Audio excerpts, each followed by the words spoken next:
कहानी के जोबन का उभार और बोलचाल की दुल्हन का सिंगार। किसी देश में किसी राजा के घर एक बेटा था। उसे उसके माँ बाप और सब घर के लोग कुंवर उदयभान करके पुकारते थे। सचमुच उसके जीवन की जोत में सूरज की एक सोता मिली थी। उसका अच्छापन और भला लगना कुछ ऐसा न था जो किसी के लिखने और कहने में आ सके। 15 बरस भर के उसने 16वें में पांव रखा था। कुछ यूं ही सी उसकी मसें भीगती चली थीं।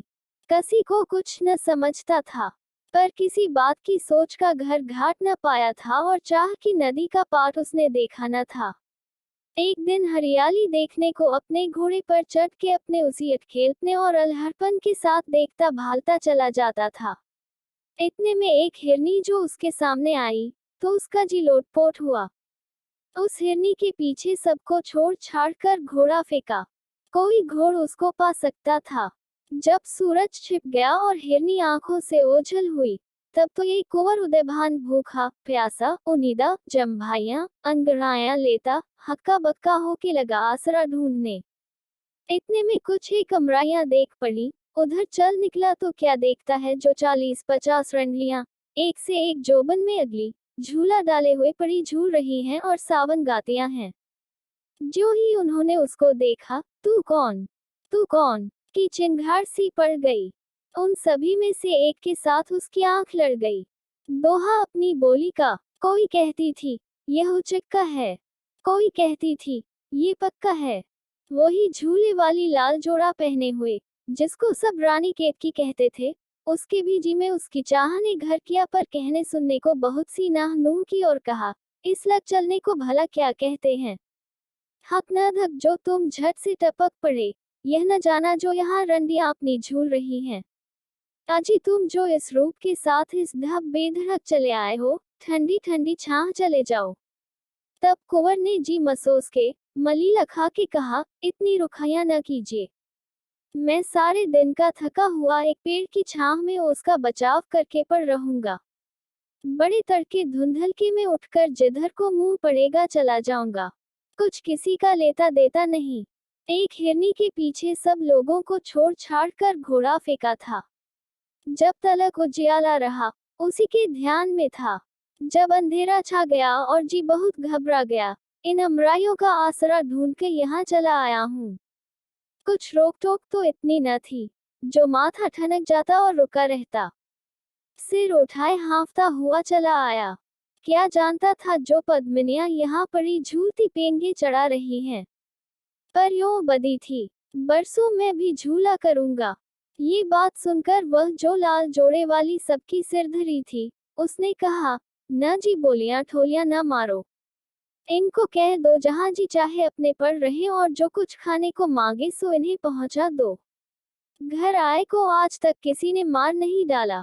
इनके मुंह का डौल, गाल तमतमाए और होंठ फड़फड़ाए, और घोड़ का हाँफना, और जी का कांपना, घबराहट और थरथराहट और ठंडी सांसें भरना और निढाल होकर गिरे पड़ना इनको सच्चा करता है।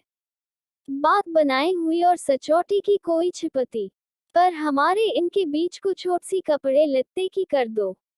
इतना आसरा पाके सबसे परे कोने में जो 5-7 छोट छोट पौधों से थे, उनकी छांव में कुंवर उदयभान ने अपना बिछौना किया और कुछ सिरहाने धर के चाहता था कि सो रहे, पर नींद कोई चाहत की लगावट में आती थी। पड़ा पड़ा अपने जी से बातें कर रहा था।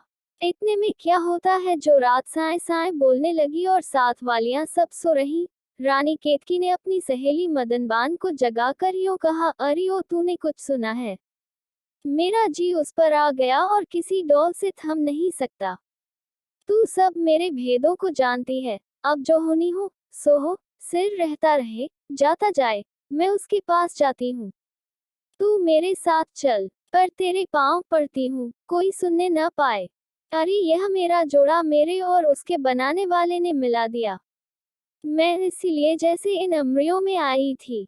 रानी केतकी मदनबान का हाथ पकड़े हुए वहां आ पहुंचती है जहां कुंवर उदयभान लेटे हुए कुछ सोच में पड़े पड़े बड़बड़ा रहे थे। मदनबान आगे बढ़ के कहने लगी, तुम्हें अकेला जान के रानी जी आप आई हैं। कुंवर उदयभान ये सुनकर उठ बैठे और यह कहा, क्यों न हो, जी को जी से मिलाप है। कुंवर और रानी तो दोनों चुपचाप बैठे थे, पर मदनबान दोनों को गुदगुदा रही थी। होते होते अपनी बीती सबने खोली। रानी का पता ये खुला, राजा जगत प्रकाश की बेटी है और उनकी माँ रानी कामलता कहलाती है। उनको उनके माँ बाप ने कह दिया है, 1 महीने पीछे अमरियों में जाके झूल आया करो। सो आज वही दिन था जो तुमसे मुठभेड़ हो गई। बहुत महाराजों के कुंवरों की बातें आ रही, पर किसी पर इनका ध्यान न चढ़ा। तुम्हारे धन भाग जो तुम्हारे पास सबसे छुपके, मैं जो उनके लड़कपन की गोया हूँ, मुझे साथ अपने लेके आई है। अब तुम अपनी कहानी कहो कि तुम किस देश के कौन हो। उन्होंने कहा, मेरा बाप राजा सूरजभान और माँ रानी लक्ष्मीबास हैं। आपस में जो गठजोड़ हो जाए तो कुछ अनोखी, अचरज और अचंभे की बात नहीं। यूं ही आगे से होता चला आया है, जैसा मुंह वैसा थपेड़, जोड़ तोड़ टटोल लेते हैं। दोनों महाराजों को यह चितचाही बात अच्छी लगेगी, पर हम तुम दोनों के जी का गठजोड़ चाहिए। इसमें मदनबान बोल उठी, सो तो हुआ। अपनी अपनी अंगूठियां हेरफेर कर लो और आपस में लिखौटे अभी लिख दो, फिर कुछ हिचो मिचो न रहे।